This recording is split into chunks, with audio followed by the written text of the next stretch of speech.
আসসালামু আলাইকুম ওরহমতুল্লাহি ওবরাকাতু। ইন্নাল হামদালিল্লাহ ওয়াসসালাতু ওয়াসসালামু আলা নবিয়িনা মুহাম্মদ ওয়া আলা আলিহি ওয়া সাহবিহি আজমাইন।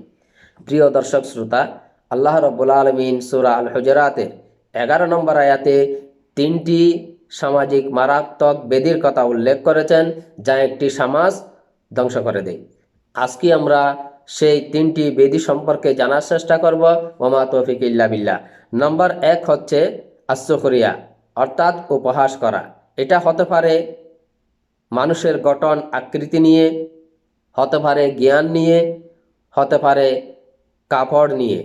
যেমন একজন মানুষ অনেক জ্ঞানী, তাই বলে সে অন্য এক ভাইকে তা নিয়ে বিদ্রূপ করে, ঠাট্টা করে। অনুরূপ একজন মানুষের দামি কাপড় রয়েছে, ঘড়ি রয়েছে, বাড়ি রয়েছে, গাড়ি রয়েছে, তা নিয়ে সে অন্য ভাইদের ঠাট্টা করে, উপহাস করে, যা কখনোই কাম্য নয়। মনে রাখবেন, আপনি যে সকল বস্তু নিয়ে ঠাট্টা বিদ্রূপ করে যাচ্ছেন তা কখনোই ঠাট্টা উপহাসের বস্তু নয়। আল্লাহ রাব্বুল আলামিন ইরশাদ করেন, ইয়া আইয়ুহাল্লাযীনা আমানু লা ইয়াসখার কওমুন মিন কওমিন আসা আন ইয়াকুনু খায়রাম মিনহুম। হে ঈমানদারগণ, তোমরা একদল পুরুষ অন্য দল পুরুষকে ঠাট্টা উপহাস করো না। হতে পারে যাদেরকে ঠাট্টা করে যাচ্ছ তারা তোমাদের চাইতে আল্লাহর নিকট অধিক প্রিয়, অধিক উত্তম। অনুরূপ ওয়ালা নিসাউ মিন নিসাইন, অনুরূপ একদল রমণী, একদল নারী যেন অন্য দল নারীকে উপহাস না করে। আসা আইয়াকুন্না খায়রাম মিনহুন্না, হতে পারে যাদেরকে উপহাস করা হচ্ছে তারা আল্লাহর নিকট অধিক প্রিয়। তাই আমাদেরকে এই কাজ থেকে আমাদেরকে বিরত থাকতে হবে। দ্বিতীয় নম্বর হচ্ছে ওয়ালা তালমিজু আনফুসাকুম, অর্থাৎ তোমরা পরস্পর পরনিন্দা করো না, পরস্পর দোষারোপ করো না। অর্থাৎ পরনিন্দা, পরচর্চা, গীবত, চুগলখড়ি করা ইত্যাদি থেকে আল্লাহ রাব্বুল আলামিন নিষেধ করেছেন, যা আমাদের সমাজে প্রচলিত একটি ব্যাধি। আল্লাহ রাব্বুল আলামিন বলেন, ওয়ালা তালমিজু আনফুসাকুম, তোমরা পরস্পর দোষারোপ করো না। পরস্পর বলতে এই আয়াতের পূর্ববর্তী আয়াতে আল্লাহ রাব্বুল আলামিন ইরশাদ করেন, ইন্নামাল মুমিনুনা ইখওয়া, প্রত্যেক মুমিন পরস্পর ভাই ভাই।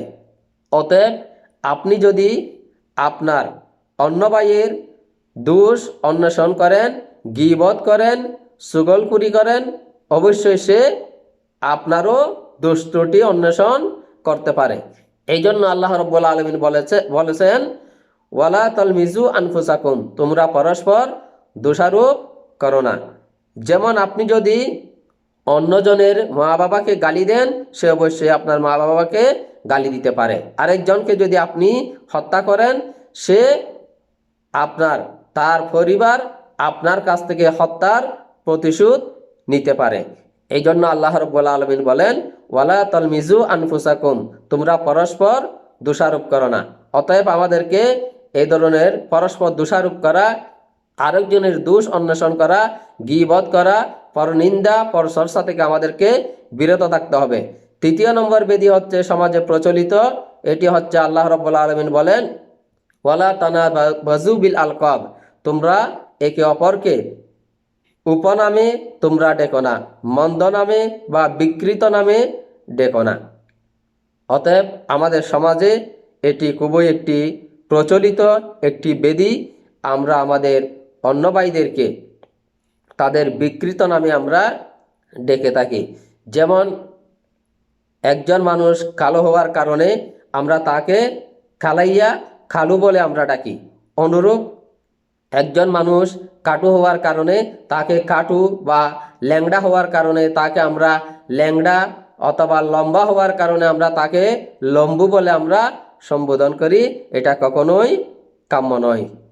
আল্লাহ রাব্বুল আলামিন বলেন বিসাল ইসমুল ফুসুকু বাদাল ঈমান, অর্থাৎ ঈমান আনায়নের পরে কোনো ভাইকে, কোনো মানুষকে এই ধরনের উপনামে বা বিকৃত নামে ডাকা, যা তাকে পীড়া দেয়, কষ্ট দেয়, যা সেই ভাইকে ব্যতীত করে, এটা একটি জঘন্যতম অপরাধ।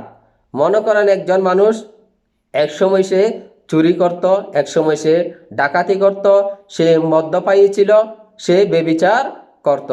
কিন্তু সে ব্যক্তি ভালো হয়ে যাওয়ার পরে, আল্লাহর কাছে ফিরে আসার পরে, তওবা করার পরে, তারপরেও মানুষ তাকে আগের সেই কর্ম দিয়ে তাকে সম্বোধন করে, যা কখনোই কাম্য নয়। আল্লাহ রাব্বুল আলামিন এই ধরনের কাজ থেকে আল্লাহ রাব্বুল আলামিন নিষেধ করেছেন। অতএব যদি এই ধরনের কাজে কেউ লিপ্ত হয়, সাথে সাথে তাকে আল্লাহর কাছে তওবা করতে হবে।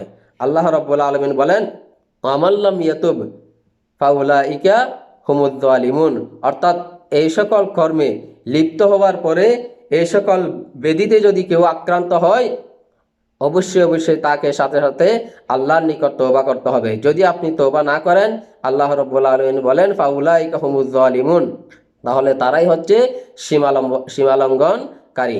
অতএব আসুন আমরা আমাদের সমাজে প্রচলিত এই ধরনের ব্যাধি থেকে আমরা মুক্ত থাকি এবং এই সকল ব্যাধি যা আল্লাহ রাব্বুল আলামিন হারাম করেছেন, মানুষকে উপহাস করা, মানুষের দোষ অন্বেষণ করা, মানুষকে উপনামে বা বিকৃত নামে ডাকা, যা সে বাইকে পীড়া দেয়, ব্যতীত করে, এই ধরনের কাজ থেকে, রোগ থেকে আমরা দূরে থাকি। পরস্পর আমরা সুন্দর সমৃদ্ধ একটি সমাজ নির্মাণে আমরা সহযোগী হই। আল্লাহ রাব্বুল আলামিন আমাদের সবাইকে এই ধরনের ব্যাধি থেকে বেঁচে থাকার তৌফিক দান করুন। ওয়া আখিরু দাওয়ানা আনিল হামদুলিল্লাহি রাব্বিল আলামিন। আসসালামু আলাইকুম ওয়া রাহমাতুল্লাহি ওয়া বারাকাতুহু।